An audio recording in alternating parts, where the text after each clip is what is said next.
รียมไปซอกปลาเด้อนี่นะ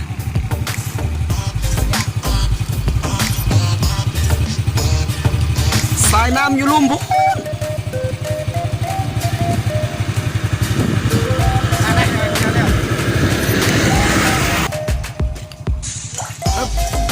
สถานที่พอดี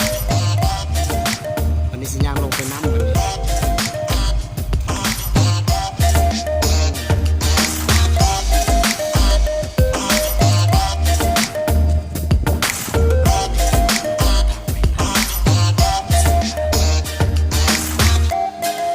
เบิ่งเกือบแต่ละคนเบิ่งเกือบมือกองเกือบแตะ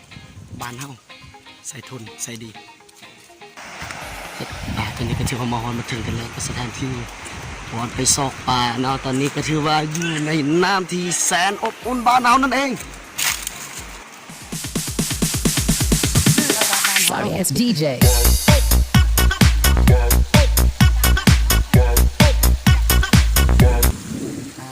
อันนั้นก็เป็นกลุ่มหนึ่งที่ไปซอกป่ากินแคมป์น้ำเนาะโอ้สะดวกสบายกับวันพักวันพรวันเสาร์วันอาทิตย์กลับบ้านนี่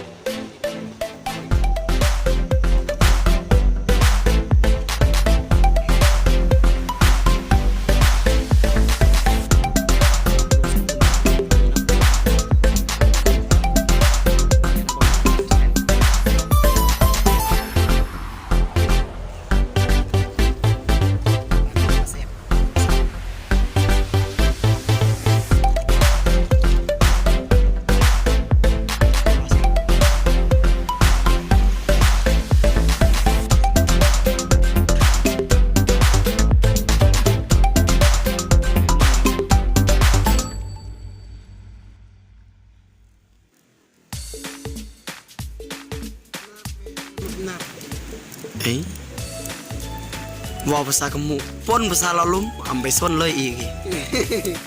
ตอนนี้ก็ถือว่ามาปิ้งกะ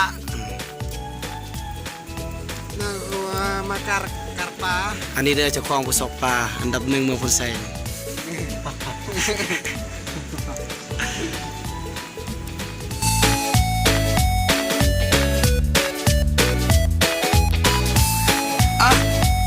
เปิดวิธีมาดิ